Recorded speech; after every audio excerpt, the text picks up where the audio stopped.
ဒီလိုမျိုးအခြေအနေတစ်ခုခုစဉ်းစားကြည့်ပါကဘာပလန်တဲ့ကနီးပညာတစ်ခုကစစ်ချင်နေတဲ့နေရာကတော်လန်ရဲသမားတွေအတွက်အသက်ဆက်ပေးတဲ့သွေးကြောတစ်ခုဖြစ်နေတယ်အဲ့ဒီအချိန်မှာပဲအဲ့ဒီနီးပညာကိုပဲတုံးပြီးနိုင်ငံတကာရာဇဝတ်ကွင်းတွေကဒေါ်လာဘီလီယံနဲ့ချီတဲ့လုပ်ငန်းတွေကိုလက်ပတ်နေတယ်ကဲဒီနေ့မှာတော့မြန်မာနိုင်ငံတဲက Starlink ရဲ့တစ်ခုနဲ့တစ်ခုလုံးဝစန့်ကျင်နေတဲ့ရှုပ်ထွေးလာတဲ့ဇလန်တစ်ခုအကြောင်းကိုအသေးစိတ်လေ့လာကြည့်ကြရအောင်Starlink ဆိုတာဘာလဲလို့မသိသေးတဲ့သူတွေအတွက်အရင်ရှင်းပြရင်ဒါက Elon Musk ရဲ့ SpaceX company ကလုပ်ထားတဲ့ Joru Internet System ပါအာကာသထဲက Joru အုပ်စုကြီးကနေ Internet ကိုတိုက်ရိုက်ချပေးတဲ့အတွက်ဖုန်းလိုင်းတွေကြိုလိုင်းတွေမရှိတဲ့နေရာတွေမှာတော့ Internet သုံးလို့ရအောင်လုပ်ပေးတဲ့ဖြစ်ရှင်းချက်တစ်ခုပေါ့အဲ့ဒီမိပညာမြန်မာပြည်ကိုရောက်လာတဲ့အခါမှာတော့ဇလန်ကနှစ်ပိုင်းကွဲသွားခဲ့တယ်တစ်ဖက်မှာတော့မျောလင်းချက်တွေအသက်ဆက်ရှင်တန်ခွင့်တွေပြီးခဲ့ပေမဲ့နောက်တစ်ဖက်မှာတော့အင်မတန်မှကြောက်စရာကောင်းတဲ့ပြဿနာကြီးတစ်ခုကိုမွေးဖွားပေးလိုက်တယ်လို့ဖြစ်သွားခဲ့တယ်။ဒီတော့အဲ့ဒီမျက်နှာစာနှစ်ခုကိုတစ်ခုချင်းစီတေချာလေးလာကြည့်ကြရအောင်။ပထမဆုံးအနေနဲ့ Starlink ကမျောလင်းချက်တွေတဲဆောင်လာတဲ့ကယ်တင်ရှင်တပါလို့ဘီလိုဖြစ်လာခဲ့တယ်လဲဆိုတာကိုအရင်ဆုံးကြည့်လိုက်ကြရအောင်။အခြေအနေကဒီလိုပါ2021အာဏာသိမ်းပြီးတဲ့နောက်မှာစစ်ကောင်စီကသူတို့ရဲ့အဓိကလက်နက်တစ်ခုဖြစ်တဲ့စစ်တွေရေးဖျက်တော့မှုကိုအကြီးအကျယ်တုံးခဲ့တယ်။အထူးသဖြင့်တော်လိုင်းရေးအားကောင်းတဲ့ဒေတာတွေကိုပြစ်မှတ်ထားပြီးဖုန်းလိုင်းတွေအင်တာနက်လိုင်းတွေအကုန်ဖျက်ပစ်လိုက်တယ်။ရည်ရွယ်ချက်ကတော့ရှင်းရှင်းလေးပဲအဲ့ဒီဒေတာတွေကိုတည်င်းအမောင်ချပြီးအပြင်ကဘာနဲ့အဆက်အသွယ်လုံးဝဖျက်တောက်ထားဖို့ပဲ။အဲ့ဒီလိုလုံးဝအမောင်ချခံထားရတဲ့အခြေအနေမှာပဲဒီမိုကရေစီလိုလားသူတွေနဲ့တော်လိုင်းရေးအင်အားစုတွေကအာကာသထဲကနေမျောလင်းချက်အလင်းရောင်တစ်ခုကိုရှာတွေ့ခဲ့ကြတယ်။သူတို့ဒီနည်းပညာတစ်ကိုဘယ်လိုများအသုံးချခဲ့ကြတယ်လဲဆိုတာကြည့်လိုက်ရအောင်။တက်ကြောလှရှာသူတို့ရဲ့ဒီစကားတစ်ခွန်းကအခြေအနေတစ်ခုလုံးကိုထပ်ဟပ်စေပါတယ်။ထာမန်အင်တာနက်လိုင်းလေးတစ်ခုရရှိတာက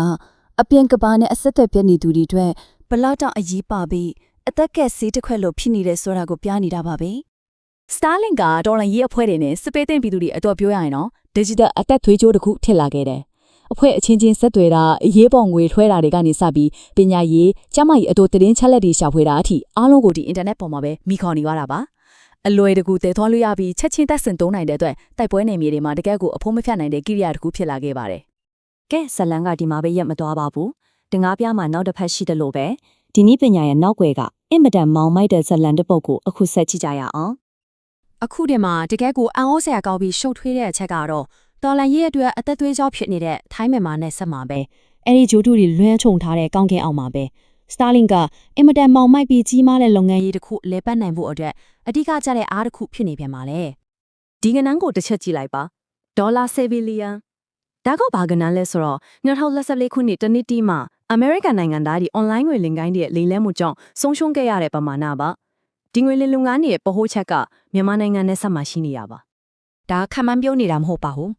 American ဘဏ္ဍာရေးဝန်ကြီးဌာနရဲ့တရားဝင်စီရင်ခံစာအရအရှိတောင်အာရှကအဓိကငွေလင်ကိုင်းအခြေစိုက်စခန်း16ခုမှာ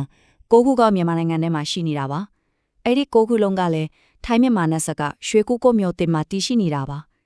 ဒီလုပ်ငန်းတွေအားလုံးဟာ KNA လို့ခေါ်တဲ့ Nature Song Tat PGF တခုဖြစ်တဲ့ကရင်အမျိုးသားတပ်မတော်ရဲ့အကာအကွယ်အောက်မှာလဲပတ်နေတယ်လို့အစီရင်ခံစာကတိတိကျကျဖော်ပြထားပါတယ်ထိုင်းနဲ့တရုတ်အစိုးရတို့ကဒီငွေလိမ်လုပ်ငန်းတွေကိုနှိမ်နင်းဖို့အတွက်နေဆက်ကနေပေးချတဲ့ရက်စမီနဲ့အင်တာနက်လိုင်းတွေကိုဖျက်တောက်ခဲ့တယ်။ဒါပေမဲ့ဒေါ်လာဘီလီယံချီတာနဲ့ဒီရာဇိုဂွိုင်းတွေကတော့လုံးဝမတုံလို့ပါဘူး။မိဆက်တွေကိုချက်ချင်းအစားထိုးပြီးအင်တာနက်လိုင်းအတွက် Starlink ကိုရိုးရိုးရှင်းရှင်းပဲပြောင်းတုံလိုက်ကြတယ်။ဒါကြောင့်နှိမ်နင်းမှုတွေကလုံးဝထိရောက်မှုမရှိခဲ့ပါဘူး။ဒီရာဇဝတ်ဂိုင်းတွေ Starlink တုံးနေတယ်ဆိုတာကခံမှန်းချက်တွေမဟုတ်ပါဘူး။ခိုင်မာတဲ့တည်တွေရှိနေတယ်။ဂျိုတုတပ်ပုံဒီမှာဆိုရင်မြဝရီကငွေလိမ်လုပ်ငန်းအဆောက်အုံကြီးတဲ့ခေါမိုးပေါ်မှာ Starlink ပန်းကဖျားတွေအစီအရီတင်ထားတာကိုတွေ့ရပါတယ်။ဒီသက်ခံတွေကလည်းမီးဖြက်လိုက်တဲ့အချိန်ကစပြီးမီးဆက်တန်တွေနေရောညမှာကြားနေရတယ်လို့ဆိုပါတယ်။ဒီကိစ္စကြောင့် American Congress က Starlink Company ကိုတရားဝင်ခေါ်ယူကြားနာစစ်ဆေးမှုတွေတောင်စတင်နေပါပြီ။အဲ့ဒီတော့ဇလန်တစ်ခုကဒီနေရာမှာလာပြီးထိတ်တိုက်တွေ့ပါပြီ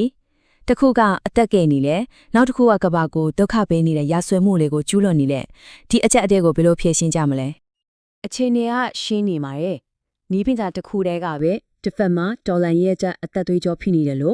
့နောက်တစ်ဖက်မှာတော့နိုင်ငံတကာရာဇဝတ်ကွင်းရဲ့ကျအားကောင်းတဲ့လက်နက်တစ်ခုဖြစ်နေတယ်ဒီနှစ်ခုကိုခွဲခြားပြီးကင်တွယ်ဖို့ကမူဝါဒချမှတ်သူကြီးတို့အကြီးမားဆုံးခေါင်းခက်စရာစင်ခေါ်မှုကြီးတစ်ခုပါပဲဒီကိုကချက်ကအထူးပြဿနာရဲ့အနှစ်သာရကိုထောက်ပြနေတာပါ Starlink ကိုတာလုံးလောပိတ်ပင်လိုက်မယ်ဆိုရင်ရာဇဝတ်ကွင်းတွေထက်ဒေါ်လာရေးအင်အားစုတွေကပိုပြီးအထိနာသွားမှာပါဘာကြောင့်လဲဆိုတော့ သူတို့မှာအစားထိုးစရာတခြားရွေးချယ်စရာလုံးဝမရှိလို့ပါပဲဒါကအဓိကမေးခွန်းမှာပဲမူဝါဒခါမတ်သူတွေအားလုံးရင်ဆိုင်နေရတဲ့အဖြေရှာရအင်မတန်ခက်တဲ့ပြဿနာပေါ့လူကောင်းတွေရဲ့လက်ထဲကအသုံးဝင်တဲ့ကိရိယာကိုမသိယူပဲလူဆိုးတွေရဲ့လက်ထဲကလက်နက်ကိုဘယ်လိုဖယ်ရှားမလဲ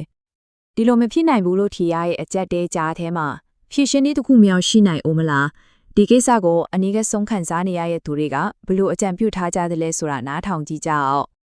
ဒီရှုပ်ထွေးလာတဲ့ပြဿနာကိုဖြေရှင်းဖို့အတွက်အမေရိကန်မှာရှိတဲ့မြန်မာနိုင်ငံသားတွေကကြောင်းဝင်းဆောင်ရွက်လာကြပါတယ်သူတို့က Starlink ကိုလုံးဝပိတ်ပင်လိုက်ကမျိုးမလုပ်ပဲပေါ်ပြီးပြစ်မှတ်ထားတဲ့ဖြေရှင်းတဲ့တကူကိုရှာဖွေဖို့အမေရိကန်အစိုးရကိုတရားဝင်တောင်းဆိုခဲ့ကြပါတယ်သူတို့ရဲ့တောင်းဆိုချက်ကရှင်းရှင်းလေးပဲအချက်၃ချက်ရှိတယ်ပထမဆုံးအနေနဲ့ရာဇဝတ်ကွိုင်းတဲ့ Starlink သုံးနေတဲ့ဆိုတဲ့အချက်ကိုတရားဝင်အတိအမှတ်ပြုပါဒုတိယအချက်ကတော်လန်ရေးကိုထိခိုက်စေမဲ့လုံးဝပိတ်ပင်တားဆီးမှုမျိုးကိုရှောင်ပါနောက်ဆုံးနဲ့အရေးကြီးဆုံးအချက်ကတော့ကုမ္ပဏီကိုယ်တိုင်ကတရားမဝင်သုံးစွဲသူတွေကိုပြစ်မှတ်ထားပြီးပိတ်ဆို့နိုင်မဲ့နည်းပညာပိုင်းဆိုင်ရာဖြည့်ရှင်ချက်တစ်ခုကိုထိထွင်ဖော်ထုတ်ပြဖို့တောင်းဆိုတာပါပဲဒီတောင်းဆိုချက်ကတာမန်ကိုနီးပညာကုမ္ပဏီဘက်စီကိုပြန်လွှဲပေးလိုက်တာနဲ့အတူတူပါပဲဆိုလိုတာကသူတို့ရဲ့နီးပညာကမရည်ရွယ်ပဲပြဿနာတစ်ခုကိုဖန်တီးခဲ့တယ်ဆိုရင်အဲ့ဒီပြဿနာကိုဖြေရှင်းဖို့အတွက်နီးပညာပိုင်းဆိုင်ရာတာဝန်ယူမှုလည်းရှိတဲ့ဆိုတဲ့သဘောပါပဲနောက်ဆုံးအနေနဲ့ဒီတင်ဆက်မှုကမြန်မာနိုင်ငံရဲ့အခြေအနေကနေတဆင့်ပိုပြီးကျပြန့်လည်မိန်းကွန်းကြီးတစ်ခုကိုမေးမြန်းလိုက်ပါတယ်ကမ္ဘာပေါ်ကပဋိပက္ခဖြစ်နေတဲ့နေရာတွေမှာအခုလိုမျိုးဆက်သွယ်ရေးနည်းပညာတွေကိုထိန်းချုပ်ဖို့စောင့်ကြည့်ဖို့ကဘသူတာဝန်အရှိဆုံးလဲနည်းပညာကိုဖန်တီးတဲ့ကုမ္ပဏီလားအသုံးပြုခွင့်ပေးတဲ့အစိုးရတွေလား